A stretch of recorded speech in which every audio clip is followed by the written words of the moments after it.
Good morning everyone. Previous class में हम सभी लोगों ने स्टाफ नर्स 2022 का previous year question paper solve कर रहे थे, जिसमें हम लोगों ने 50 क्वेश्चंस कंप्लीट कर लिए थे। आज उसके नेक्स्ट के क्वेश्चंस देखेंगे।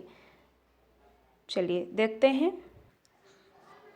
50 क्वेश्चंस देखा था, है ना, जिसमें हम लोगों ने 50 क्वेश्चंस की प्रैक्टिस कर ली थी। आज का हमारा क्या है, दैट इज़ 51 क्वेश्चन से आप ध्यान से क्वेश्चन पढ़ेंगे और आप एलिमिनेटिंग मेथड्स को यूज़ करते हुए, अपने कॉमन सेंस को यूज़ करते हुए आपको अपने करेक्ट आंसर तक पहुंचना है। ओके, तो आप ध्यान से क्वेश्चन पढ़ेंगे। देखिए, the drug of choice for methicillin resistant staphylococcus aureus is staphylococcus aureus, जो कि मेथिलीन रेजिस्टेंट है ना, मेथिलीन रेजिस्टेंट है स्टेफाइलोकोकस ऑरियस। तो अगर इसका इन्फेक्शन हो जाता है इस बैक्टीरिया का किसी पर्सन में, तो उसके लिए आप इनमें से कौन सी ड्रग उसको देंगे, है ना, कौन सी ड्रग को चॉइस करेंगे? क्लिंडामाइसिन, वेनोमाइसिन, इरिथ्रोमाइसिन या फिर जेंटामाइसिन। ध्यान रखना, जो स्टेफिलोकोकस ऑरियस है वो मेथिसिलिन के प्रति क्या है, रेजिस्टेंट है। तो यहाँ पर आप क्या देंगे? सो करेक्ट आंसर यहाँ आपका क्या हो जाएगा, that is option number B, vancomycin, है ना। इसके लिए हम, इसके ट्रीटमेंट के लिए हम क्या देंगे, वेनोमाइसिन ड्रग यूज़ करेंगे। चलिए नेक्स्ट क्वेश्चन देखते हैं। अगला क्वेश्चन क्या है, विच of the following anti tubercular, है ना, anti tubercular medication has the side effect of peripheral neuritis, है ना, न्यूराइटिस? पैराजिनामाइड, आइसोनाइज्ड, रेफाम्पेसिन या फिर एथमोब्यूटॉल। तो यहाँ पर आपका करेक्ट आंसर क्या हो जाएगा, that is option number B, isoniazid. ठीक है, आइसोनाइज्ड। चलिए नेक्स्ट क्वेश्चन देखिए। A patient came to ED unconscious with pin point pupil lacrimation and history of substance abuse, which drug to be administered to him? Naloxone, lorazepam, flumazenil या फिर नैल्ट्रिक्सोन। सो यहाँ पर आपका correct answer क्या हो जाएगा, that is option number A, naloxone. A is correct. चलिए अगला क्वेश्चन देखिए। अ पेशेंट विथ डीबीटी, है ना, is advised low molecular heparin eight which site the nurse should administer this? Patient है ना, तो उसे क्या है, डीप वेन थ्रोम्बोसिस है, डीप वेन थ्रोम्बोसिस है और डॉक्टर ने उसे कंसल्ट किया है लो मॉलिक्यूलर हेपेरिन, है ना, लो मॉलिक्यूलर बेट हेपेरिन को कंसल्ट किया है। तो आप हेपेरिन को ओरली देंगे, इंट्रामस्कुलर या फिर इंट्रावेनस देंगे या फिर सब क्यूटेशनली? तो आप जानते हैं कि जो हेपेरिन है ये क्या है, एंटीकोगुलेंट्स है ना, तो इसको हम जो है सब क्यूटेशनली देते हैं। इसका इंजेक्शन कैसे लगाते हैं, that is subcutaneously. So option number C is correct. Next क्या है, which drug may cause grey baby syndrome? इनमें से कौन सी ड्रग्स ग्रे बेबी सिंड्रोम को कॉज कर सकती है नियोनेट्स में, है ना? तो अगर हम क्लोराम्फेनिकोल का एक्सेस डोज नियोनेट्स को देते हैं तो उसमें हमें ग्रे बेबी सिंड्रोम देखने को मिलता है, जिसमें क्या होता है, लीवर प्रॉपरली फंक्शन नहीं कर पाता है। क्लोराम्फेनिकोल को हम स्ट्रेप्टोमाइसिस वेनिजुइल से ऑब्टेन करते हैं। स्ट्रेप्टोमाइसिस वेनिजुएल से ऑब्टेन किया जाता है। ठीक है, तो यहाँ पर करेक्ट आंसर क्या हो जाएगा? Option number A. Next question देखिए, which of the following is not a side effect of salbutamol? इनमें से सल्ब्यूटामॉल का इफेक्ट किस पर नहीं पड़ेगा? मसल ट्रीमर्स, सिडेशन, पाल्पिटेशन या फिर नर्वसनेस। तो सल्ब्यूटामॉल का इफेक्ट कहाँ नहीं पड़ेगा? सीडेशन पर, है ना, सीडेशन पर। जो आपकी सीडेटिव ड्रग्स हैं, अगर आपने सीडेटिव ड्रग्स को लिया है ना, आप स्लीपनेस फील कर रहे हैं, आप रिलैक्स फील कर रहे हैं, आपने सीडेटिव ड्रग्स लिया है, तो उसके बाद अगर आप सल्ब्यूटामॉल लेंगे तो फिर इसका कोई इफ़ेक्ट नहीं होगा। तो option number B is correct, इसका कोई साइड इफ़ेक्ट नहीं देखने को मिलता है। चलिए next question, which is the drug of choice for severe and complicated malaria? Patient को सीवियर और कॉम्प्लिकेटेड मलेरिया है, तो आप इनमें से किस ड्रग को यूज़ करेंगे? क्यूनिन, आर्टिसनेट, प्रीमाक्विन या फिर क्लोरोक्यूनिन।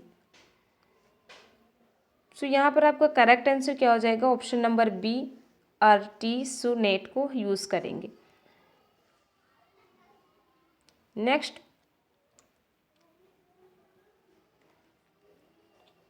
नेक्स्ट क्वेश्चन क्या है देखिए, antidote for heparin is? Heparin के लिए एंटीडोट क्या है? प्रोटामाइन सल्फेट, विटामिन के, एमिनो कार्पोइक एसिड, एमिनोड्रोन या फिर एमिनोडेरोन। तो जो हिपैरिन है ये क्या होती है? एंटी कोगुलेंट है ना। हिपैरिन क्या है? एंटी कोगुलेंट प्रोटीन है। तो इसका एंटी कोगुलेंट का एंटीडोट कौन हो सकता है? इसमें से क्या है देखिए, प्रोटोमाइन सल्फेट ये only specific antidote for reverse of heparin activity, है ना। ये हिपैरिन एक्टिविटी को रिवर्स कर देता है। हिपैरिन एंटीकोगुलेंट है, दैट मीन्स ये ब्लड क्लॉटिंग को रोकता है। लेकिन अगर आप प्रोटोमाइन सल्फेट देंगे तो ये हिपैरिन के फंक्शन को न्यूट्रलाइज कर देगा और ये जो है कोगुलेंट को प्रमोट करेगा। So correct answer option number A. Next question देखिए, the values of correlation coefficient varies between? Correlation coefficient की जो वैल्यू हैं वो किसके बीच में वेरी करती हैं? -0.5 टू +0.5, -0.75 टू +0.75 या फिर less than -1.2 to greater than +1.0 या फिर नन ऑफ दिस।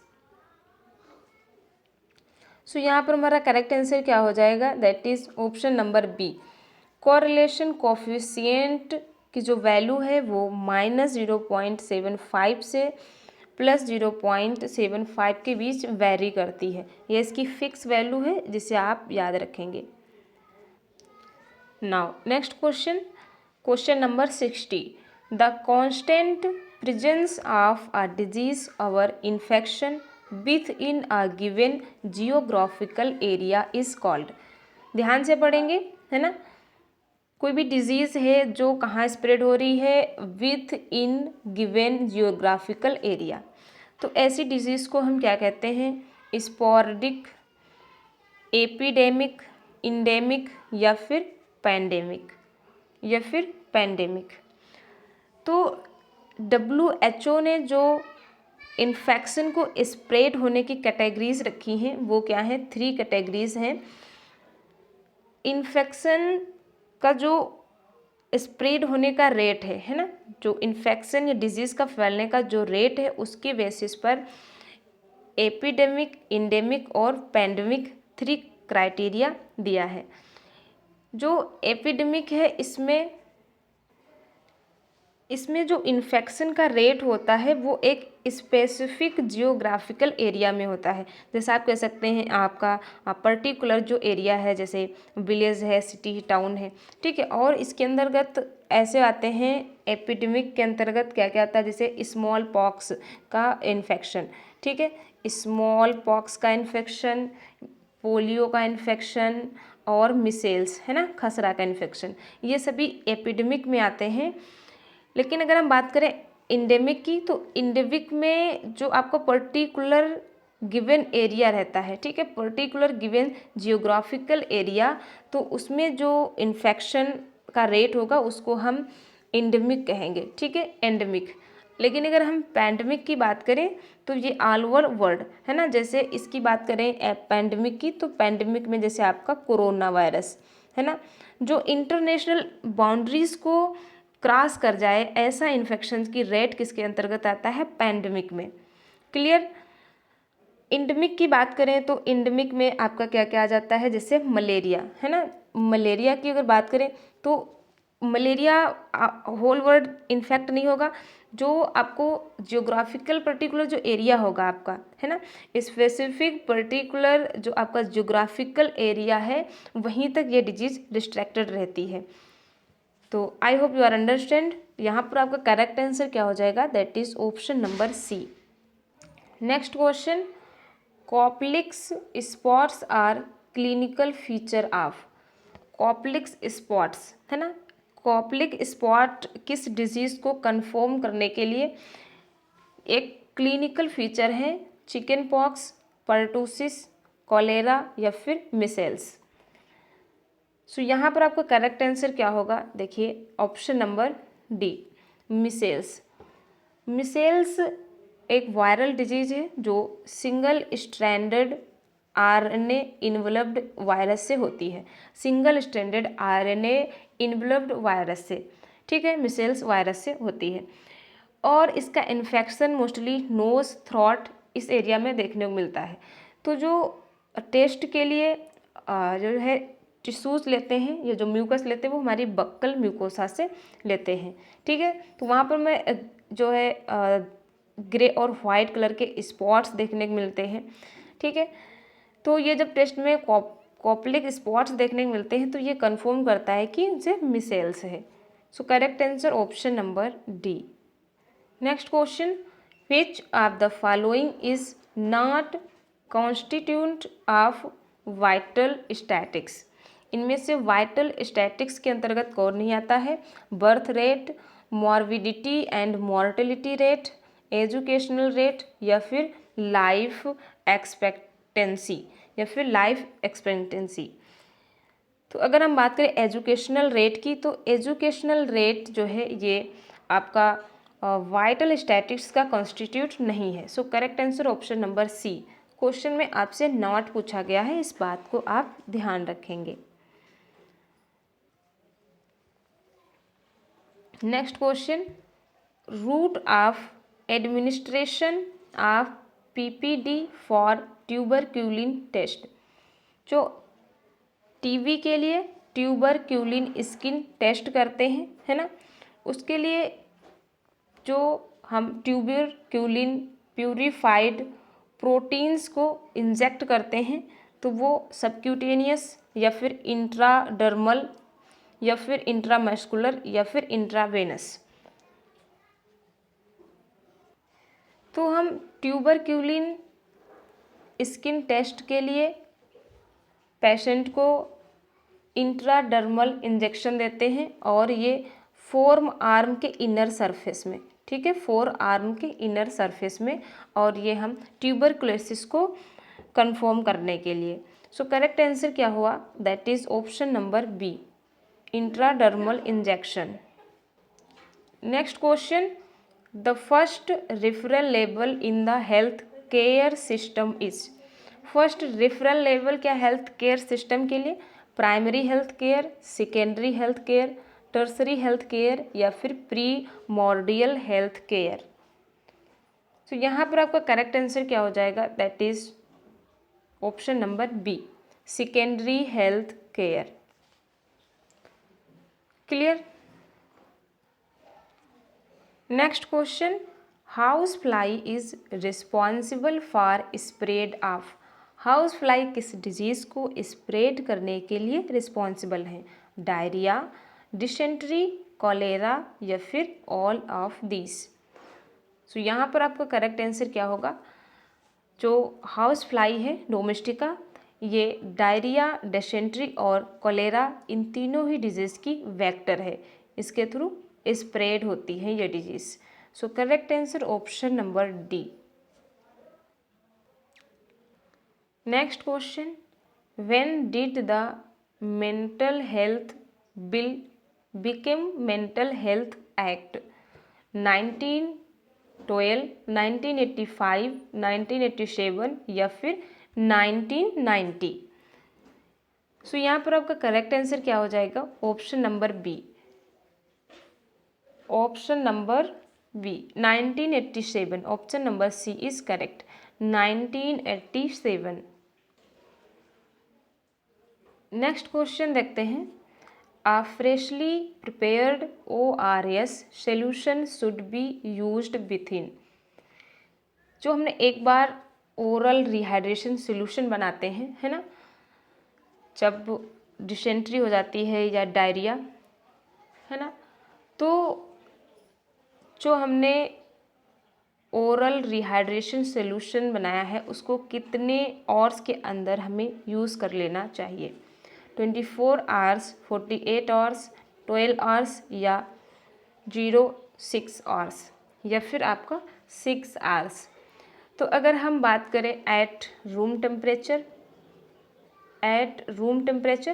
तो रूम टेम्परेचर कितना है? 25 सेल्सियस डिग्री। तो अगर हम ORS सोल्यूशन को रूम टेम्परेचर पर रखते हैं तो उसे हमें 12 आवर्स के अंदर यूज़ कर लेना चाहिए, और अगर हम उसे रेफ्रिजरेट करते हैं तो फिर हमें इसे 24 आवर्स के अंदर यूज़ कर लेना चाहिए। ओके, अगर इसके अंदर नहीं यूज़ किया तो हमें साइड इफ़ेक्ट देखने को मिल सकते हैं। सो करेक्ट आंसर यहाँ है option number A. Most appropriate answer की बात करें तो क्या है? 24 hours. Clear, 24 hours within हमें ORS सोल्यूशन को यूज़ कर लेना चाहिए। Next question, ripeness of cervix is assessed by. Ripeness of cervix, delivery के लिए जो सर्विक्स है वो मेच्योर है, राइप्ड है, इसको हम चेक करने के लिए क्या करते हैं? बाइसोप्स स्कोर, एप्गॉर स्कोर या फिर डाउन स्कोर या फिर न्यू बेलार्ड स्कोर। सो यहाँ पर हमारा करेक्ट आंसर क्या हो जाएगा? ऑप्शन नंबर ए। इसके लिए हम बाइसोप स्कोर करते हैं, है ना, जिसमें इसके लिए प्रेपरेट वैल्यू कहनी चाहिए greater than 8। Next question, uterus is palpable at the level of symphysis at 8th week, 10th week, 12th week या फिर 14th वीक। तो आफ्टर 12th वीक प्रेगनेंसी, है ना, 12th वीक प्रेगनेंसी के बाद हम जो हमारी प्यूबिक सिम्फाइसिस है उसको पैल्प करके हम जो है चेक कर सकते हैं। So correct answer option number C. Next question, normal duration for involution of uterus is. After delivery जो यूट्रस का इन्वोल्यूशन पीरियड है वो क्या होता है? 2 वीक्स, 4 वीक्स, 6 वीक्स या फिर 8 वीक्स। सो यहाँ पर करेक्ट आंसर क्या हो जाएगा? Option number C, 6 weeks. अगला क्वेश्चन देखते हैं, Rozgar Bazaar 2.0 portal which was seen in the news recently is associated with which state या यूटी? न्यू दिल्ली, बिहार, उत्तर प्रदेश या फिर असम। सो यहाँ पर आपका करेक्ट आंसर क्या हो जाएगा? Option number A, New Delhi. Next question, which city has become the guest city in the world to implement 100% paperless strategy in its government functioning? New Delhi, टेल एबू धाबी या फिर दुबई? तो यहाँ पर आपका करेक्ट आंसर क्या होगा? That is option number B, Tel Aviv. चलिए नेक्स्ट क्वेश्चन। अगला क्वेश्चन क्या है देखिए, in which of the following year Lucknow pact was signed by Congress and Muslim League Muslim League 1950, 1966, 1970 या फिर 1980? सो यहाँ पर आपका करेक्ट आंसर क्या होगा? Option number B. Option number B is correct. Next question देखिए,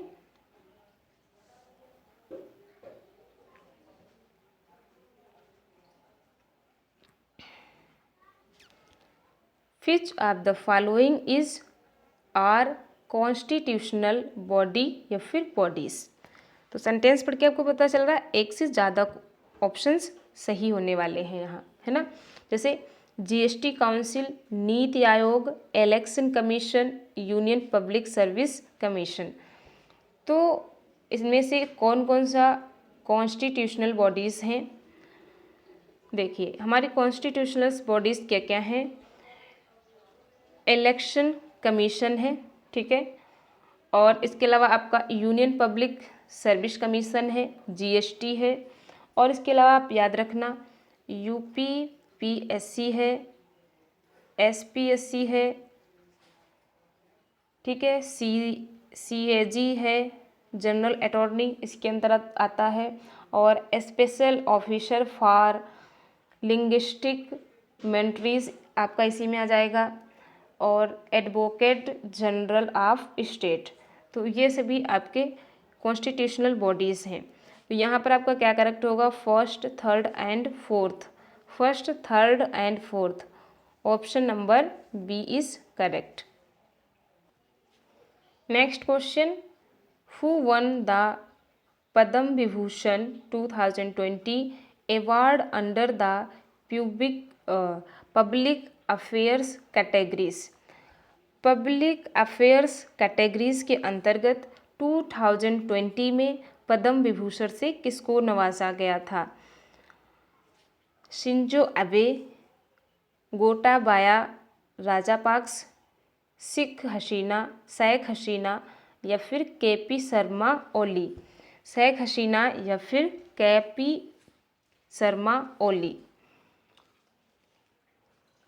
सो यहाँ पर आपका करेक्ट आंसर क्या हो जाएगा? ये आपका करंट अफेयर्स से क्वेश्चंस लिया गया है ना, क्योंकि ये आपका पेपर है 2020 का, तो करंट अफेयर से क्वेश्चन है। तो आप करंट अफेयर को भी अच्छे से पढ़ें। यहाँ से भी आपने देखा 3 क्वेश्चंस आपको देखने को मिले हैं, है ना। सो यहाँ पर आपका करेक्ट आंसर क्या हो जाएगा? That is option number A. Option number A is correct. Shinzo Abe को पब्लिक अफेयर्स कैटेगरीज के अंतर्गत पद्म विभूषण से नवाजा गया था। क्लियर? तो डियर एस्पायरेंट्स, आज की क्लास में हम लोगों ने 75 तक क्वेश्चंस कंप्लीट किए हैं। नेक्स्ट क्लास में हम लोग इसके नेक्स्ट के क्वेश्चन सॉल्व करेंगे। तब तक आप अच्छे से इन क्वेश्चंस की प्रैक्टिस करें और नेक्स्ट क्लास में मिलते हैं। Thank you so much everyone.